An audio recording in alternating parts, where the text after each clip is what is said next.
Alright, I know we're all excited because of the post-credit scene and the future of the franchise, but can we please not forget how much fun we had in this movie? Let There Be Carnage brought so much carnage. And even though we were all probably distracted by Woody Harrelson's wig for most of it, this video will highlight our favorite destructive red symbiote. What exactly was Carnage's plan? And how did it fail? Or could you say it succeeded? Let's get into it right now. Okay, I guess I should start this off by saying one thing. Venom 2 is a love story.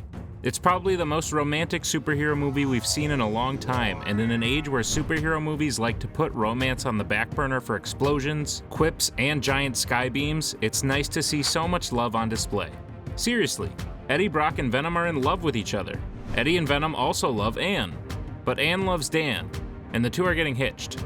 Meanwhile, Carnage and Cletus fall in love with each other, but that complicates things because Cletus also loves Shriek and breaks her out of the insane asylum in order to have the wedding of the century. Seriously, that's essentially Cletus's entire motivation in the movie. He wants friends and family. He wants to marry his true love who saved him from bullies at the creepy orphan house, and would move heaven and earth to be with her. Isn't that kinda sweet? In other movies, Cletus would be the hero, but it's just that pesky, insane thing that gets in the way. That and his desire to stick red, spiky tendrils in literally everyone in his way. But again, I can't get over how the villain's motivation was basically just love. Remember in the first Avengers movie, where the post-credit scene revealed Thanos for the first time, and teased his comic motivation of courting death, but then later movies pulled away from that? Well, Venom 2 picks up the mantle where the Avengers left off, and had its villain just try to find his one true love. But let's actually dive into this plan and talk about the nitty-gritty of it. So Cletus Kasady is about to be executed, and he reaches out to Eddie Brock because of the classic, "Hey, we're not so different, you and I," shtick that villains love to pull on our heroes. But surprise, things go poorly for Cletus. Eddie is too distracted, probably thinking about another lobster tank bath or something. But Venom finds some very obvious clues, and then does a quick Google search and suddenly uncovers a mystery that people couldn't solve for years. Boom. Eddie's now a hero, and the government goes, okay fine, Cletus is a bad guy I guess, and then decide to execute him. In another meeting, Venom loses control and attacks Cletus, allowing Cletus to bite Eddie, swallowing some of his blood and thus being infected with a new symbiote. How does this make sense? Does anyone who swallows Eddie's blood suddenly get infected with a new symbiote? Is it just blood that makes it happen? If I drink out of the same cup as Eddie and we swap saliva, would that create a new symbiote? In the comics, there's a much more complex answer here. But this movie tells you to basically shut up and eat your popcorn in regards to how it all works. There's a red one now, deal with it. So, after Cletus gets his new friend, he breaks out of prison to go on a rampage. He immediately gets new clothes, a new car, and finds out about that internet thing everyone is talking about to find the location of his true love, Shriek. Venom is too busy raving to really do anything here, so Cletus really just accomplishes everything he needs with relative ease. He breaks out Shriek, and they kidnap Anne, as well as Tough Guy Detective Number 1. Yes, I know his name, but that's what I called him the whole time. Anyways, they then pick the church in San Francisco with the absolute biggest church bell they could find, I guess, and just wait for Eddie and Venom to show up. I'd like to say there's more to this plan, but that's it. Let's talk about how it fell apart. So, how did this master plan fail? Well, as I like to say, love is always the answer. Obviously, a big fight breaks out between Venom and Carnage, and it's the type of symbiote-on-symbiote action we want to see. Venom is clearly outmatched here, with Carnage being stronger, faster, and having a much better control of his red tendrils. Even when the giant bell starts dinging, and it's reduced to an Eddie vs. Cletus fight, Cletus easily subdues our hero.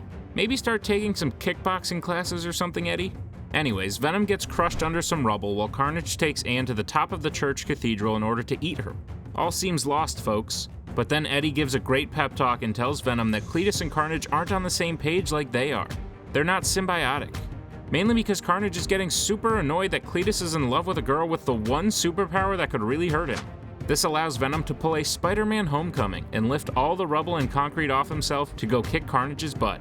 Only, he really doesn't? Sure, Venom saves Anne and gets her to safety, but Carnage just continues to wail on our lethal protectors with relative ease. But then they get a great idea. They realize they need sound and look towards Shriek. Now folks, this is when the movie went from totally bonkers to absolutely hilarious. There, Shriek is clearly on the fence about this whole Carnage-Cletus matchup. Sound could be used to separate her true love from this monster, and all it would really take is probably one or two sentences from Venom and Eddie in order to convince her to help them. In a normal superhero movie, Venom would talk to her. She'd be convinced, they'd save the day, and they go back to jail. But in Venom 2, absolutely not. Venom decides it's much easier just to punch her off the church cathedral, and I guess just kind of hope that she'll scream on the way down. I mean, lucky for Venom she did, right? She uses her scream to bring down the entire cathedral, separates the two humans from their symbiotes, and Eddie comes out on top thanks to Dan and Ann being a weird slingshot for the symbiote. Sure, why not? Venom then eats the Carnage symbiote, which we've established is Venom's son. Just want to point that out. And Cletus is left a literal broken man. He goes into how really at the end of the day he just wanted to be friends with Eddie, but is interrupted when Venom finally gets to eat somebody's brain. Hope he didn't choke on that wig. Hey, I guess it's much better than the wig from the first one, right? The day is saved, and the only side effect is how Tough Guy Detective now seems to have powers thanks to Shriek's ability. Which, yeah. Okay, the movie's almost over at this point, so let's just go with it. So let's wrap this up by examining whether Carnage's ultimate plan was successful or not. I mean, technically no. Cletus wanted to marry Shriek and Carnage wanted to destroy Venom, and neither of them got what they wanted. Just think, if Carnage had invited Eddie to the wedding reception instead of the actual ceremony, then it would have been a lot easier. Like, that's the equivalent of Thanos getting all the Infinity Stones plus the Infinity Gauntlet, getting ready to snap his fingers, but then decides to invite all the Avengers to his location just for fun. Doesn't work out great for Carnage or Cletus. You know they can't all be game-changing world domination type of plans, alright? The last movie had the main villain Carlton Drake want to bring more symbiotes to Earth in order to infect the planet. This movie had Cletus want a church wedding. So now the big question is, should the plan have been bigger? To tell the truth, I'm torn. Yes, I probably wanted a bit more from Venom's greatest enemy ever, but then again, did I really need it? The third act delivered on everything a superhero movie needs: an epic hero versus villain fight, a regular human bystander in danger that our hero saves, a big moment where the hero seems beaten, and then overcomes any doubts and saves the day. All that happened. Venom did indeed save the day.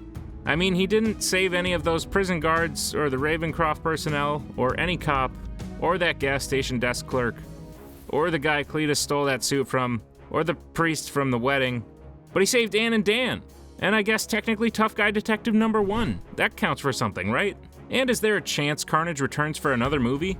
Look, I'd love to say yes, but the movie did everything possible to close the book on Cletus once and for all. I mean, Venom gobbled up the symbiote and then ate Cletus's head.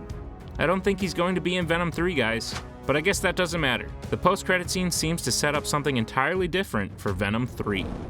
Okay, but in actuality, this movie does make Carlton Drake's plan from the first movie a little easier to understand.